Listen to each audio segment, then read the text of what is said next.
अस्सलाम वालेकुम दोस्तों। पाकिस्तान वाइट बॉल टीम के कोच माइक हैसन ने 3 सवालों के जवाब दिए हैं। एक ये कि बाबर आजम को कीपिंग करने का मशवरा आपने कैसे दे दिया। दूसरा, बाबर आजम को 150 स्ट्राइक रेट का आपने कह दिया।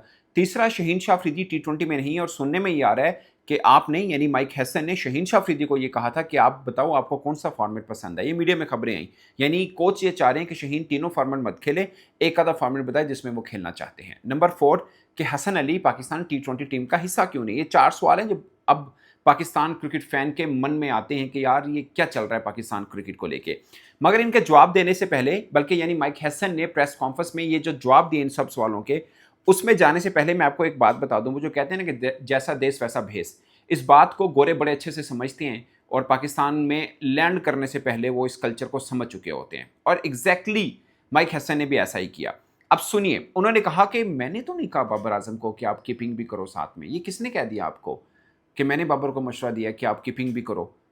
और फिर हुआ कि आपने ये भी कहा कि 150 का स्ट्राइक रेट होना चाहिए। कराची में प्रेस कॉन्फ्रेंस हुई है, उन्हें बोला नहीं मैंने ऐसा नहीं कहा कि 150 का स्ट्राइक रेट भी बाबर को होना चाहिए।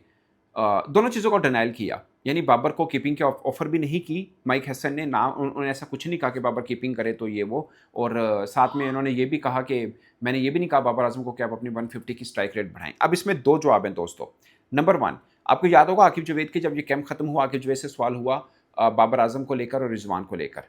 उन्होंने बताया कि उन दोनों को बता दिया गया कि आपका रोल क्या है। लाइक आपको अगर टी20 में खेलना है तो आपको स्ट्राइक मैच करनी पड़ेगी, स्ट्राइक रेट आपको बेहतर करना पड़ेगा। अब बेहतर का मतलब ये नहीं होता कि बेहतर कर लो, मतलब आप फ़र्ज़ किया बाबर आजम का 129 है तो ये थोड़ी कि 131 या 135 कर लें, कितना बेहतर कर लें, ये एक होगा ना बात। तो वो उसके ऊपर बातचीत की होगी बाबर आजम के साथ। माइक हैसन ने भी मुलाकात की, आकिब जावेद भी मिले हुए हैं, तो उनको बता दिया गया होगा कि यार अपना स्ट्राइक रेट आप कि 150 के पास कहीं जाके, जो मीडिया में खबरें भी आई, तो ये करें। अब दोनों के जवाब ये हैं कि माइक हैसन ने कहा ना ही उन्होंने कीपिंग का मशवरा दिया, ना ही स्ट्राइक रेट बढ़ाने का मशवरा दिया, यानी 150 का मशवरा दिया। तो जवाब ये आता है उनके इसके ऊपर, इस जवाब के ऊपर एक काउंटर सवाल ये बनता है कि अगर बाबर आजम की स्ट्राइक रेट का भी आपको लगता है इशू नहीं है, या आपने 150 का नहीं कहा और कीपिंग का भी मशवरा नहीं दिया, तो फिर बाबर आजम पाकिस्तान टी20 टीम का हिस्सा क्यों नहीं है? फिर इसका ये सवाल बनता है कि आपको लगता है कि नहीं ये दोनों चीज़ें नहीं आपने कहीं, तो फिर बाबर आजम टी20 का हिस्सा क्यों नहीं है? और अगर बाबर नहीं है फिर रिजवान भी क्यों नहीं है? सवाल तो ये भी बनता है। मतलब सबको पता है मीडिया में कि टीम मैनेजमेंट और सिलेक्शन कमेटी ने खुद डिसाइड करके इन दोनों क्रिकेटर्स को आगाह किया कि आप अपना स्ट्राइक रेट बेहतर करें। और जो खबरें आई कि 150 के पास जाके अपना स्ट्राइक रेट लेके आना है, जो मैंने परसों भी एक वीडियो की थी, मैंने आपको बोला था कि ये अनफेयर है बाबर रिजवान दोनों का कहना कि जिनका एक स्ट्राइक रेट 127 है, दूसरा का 129 है, इन दोनों को ये कहना क्या 150 का स्ट्राइक रेट करें फिर आप टीम में होंगे, जबकि पाकिस्तान की मौजूदा टीम में एक भी प्लेयर ऐसा नहीं जिसका 150 का स्ट्राइक रेट हो। एक भी ऐसा नहीं है। सबसे ज़्यादा 140 शादाब खान है, वो ऑलराउंडर हैं। और बैट्समैन में अगर देखा जाए 138 का साइम अयूब का है। इवन फ़खर जमान का, जिनको हम सब समझते हैं वो हैं भी अच्छे बल्लेबाज, उनका 132 का स्ट्राइक रेट है। बट उनकी खूबी ये है कि शुरू में थोड़ा सा स्लो होते हैं, बाद में वो तेज तेज करते हैं। हाँ, 192 का स्ट्राइक रेट हसन नवाज का, मगर उनके रन बहुत कम है, अभी 250 रन है उनके। 154 का या 152 का strike rate Mohammad Haris wicket keeper batsman का ज़रूर है, मगर उनके भी अभी के 500 रन भी नहीं हुए। 327 शायद उनके रन हैं टी20 के अंदर, तो बहुत कम रन है अभी। जब थोड़ा और लंबा खेलेंगे, यही स्ट्राइक रेट को मेंटेन रखेंगे तो बहुत बड़ी बात है। बट एट द मोमेंट मैं उन प्लेयर्स की बात कर रहा हूँ जो थोड़ा ज़्यादा खेलें, एटलीस्ट 500 टी20 रन किए हों। उनमें से कोई एक भी खिलाड़ी ऐसा नहीं है जिसकी 150 का स्ट्राइक रेट हो पाकिस्तान में। और अगर बाबर रिजवान से ये मांग की जाना तो गलत होगा। आप ये ज़रूर कह सकते हैं, ये मांग ज़रूर बनती है कि भाई 129 भी मतलब डजंट मेक एनी सेंस। बड़े बड़े क्रिकेटर जो अच्छे टी20 में भी खेल रहे हैं, उनका स्ट्राइक रेट तगड़ा है, तो आप 140 तक तो लाजमी जाएं। 140 मतलब अच्छी सेंस बनती है। इवन कि आप ऋषभ पंत देख लें, जो इंडिया के अच्छे तेज टेस्ट में तेज खेलने वाले बल्लेबाज हैं, उनका टी20 में 140 से कम का स्ट्राइक रेट है।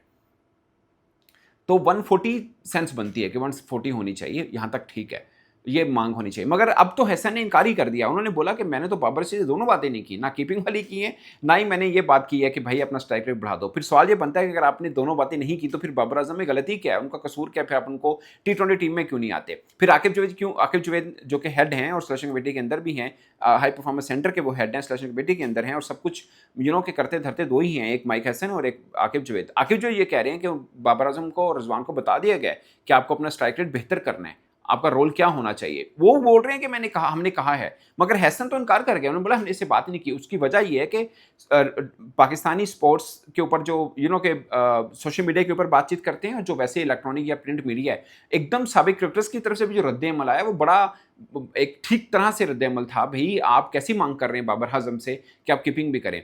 सिर्फ क्या है कि मल्टी टैलेंटेड क्रिकेटर बनाना है सबको। तो बाबर आज़म को अगर आप चाहते हैं कि डिफरेंट चीज़ और भी हो बैटिंग के अलावा, तो वो बॉलिंग कर सकते हैं, शायद वो प्रैक्टिस में भी करते हैं, वैसे भी वो पहले करते रहे हैं, फर्स्ट क्लास में भी करते रहे हैं, तो वो हम वहाँ तो कर सकते हैं वो, बट आपको कीपिंग कहना मतलब डज़न्ट मेक एनी सेंस। और फिर शाहीन के ऊपर आ जाइए। शाहीन के ऊपर बात ये हुई थी, जो मीडिया में खबरें आई, मैंने शाहीन वाली बात की तस्दीक मैं नहीं कर पाया हूँ, बट बाबर वाली बात की मैंने 1-2 जगहों से मैंने भी सुना, मतलब करीबी ज़राए से, कि ऐसा ही, क्योंकि बातचीत तो हसन की और बाबर आज़म की हुई ना। तो इसका मतलब ये 2 बंदे ही गवाह होंगे। तो बाबर का सबको पता है, बाबर नहीं लीक करते, हसन अपने खिलाफ बात क्यों लीक करेंगे? बट इस बात की इम्प्लीमेंटेशन के लिए टीम मैनेजमेंट में और सीनियर क्रिकेटर्स को भी पता होता है। उधर से फिर बात, मतलब मैंने भी चेक किया, कुछ और मीडिया में भी जो खबरें दी गई वो बिल्कुल ठीक हैं कि हसन ने बाबर को ये कहा था कि आप कीपिंग की तरफ भी अल्टरनेट, नॉट ये कि पूरा कीपर ही होना चाहिए आपको, बट कहीं पे ज़रूरत पड़ी तो आप एज़ ए कीपिंग ग्लव संभालने वाले हों, तो आपको टी20 में भी के यानी ऑलराउंडर शेप के अंदर आएँ तो हम टी20 में आपको कंसीडर कर सकते हैं। और या फिर आपके पास रास्ता ये है कि आप 150 या अपना स्ट्राइक रेट बेहतर करें, ये 2 बातें हैं। अब शाहीन के पास आते हैं। शाहीन के हवाले से खबरें ये चली कि शाहीन को भी माइक हैसन ने ये कहा कि आप बताइए, आप तीनों फॉर्मेट में से कौन सा फॉर्मेट आपको पसंद है? तो शाहीन ने बोला यार मैं तो सभी खेलना चाहता हूँ, मतलब टेस्ट, वनडे, टी20 तीनों फॉर्मेट खेलना चाहता हूँ। तो हैसन के सवाल से सब ने ये बात निकाली कि हसन के माइंड में ये है कि शाहीन भाई तीनों फॉर्मेट का बॉलर नहीं है, यानी हम और खुद शाहीन भी खुद को प्राइम पाकिस्तान का फास्ट बॉलर समझते हैं, मगर इस खबर का मतलब ये था कि हसन नहीं समझते, वो चाहते हैं कि या तो ये टी20 खेलें या वनडे खेलें या शायद वाइट बॉल या टेस्ट, जो भी वो चाहते हो, कि ये तो सब फॉर्मेट के बॉलर नहीं है। इस सवाल का जवाब ये बनता है। मगर अब हसन से जब ये सवाल हुआ तो हसन ने इस बात से इनकार कर दिया। उन्होंने बोला कि नहीं, मैंने शाहीन से ये बात नहीं की है कि आप किस फॉर्मेट के बॉलर बनना चाहते हो। मतलब दोनों बातों की तरदीद हसन ने कर दी। तो ये है। अब शाहीन वाली बात की मुझे कंफर्मेशन नहीं है, बट बाबर वाली की है, जो मैंने आपसे पहले वीडियो में भी शेयर की थी। तो ये है। अब इसके ऊपर बाबर का रद्द-ए-अमल, ऑफ कोर्स ये पिछले 15 बरस से मैंने देखा है, कुछ चीज़ें ऐसी होती हैं जो कोच खिलाड़ियों के बीच में हो जाती हैं, उनके सिलेक्शन कमेटी के बीच में हो जाती हैं, बट मीडिया के ऊपर आकर कोई इसको मानता नहीं है।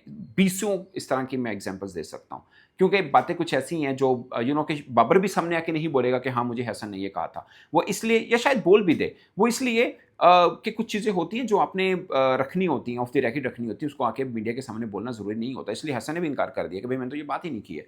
तो ये होता है अमूमन ऐसा होता है। आपको याद होगा जब बाबर आज़म को ओपन से हटाकर वन-डाउन में किया, तो एक लंबे टाइम पीरियड तक बाबर आज़म की प्रेस कॉन्फ्रेंस नहीं हुई थी। हालाँकि बीच में न्यूज़ीलैंड टूर में उन्होंने 2-3 इनिंग्स में अच्छा परफ़ॉर्म किया, फिर भी उनकी प्रेस कॉन्फ्रेंस नहीं हुई थी।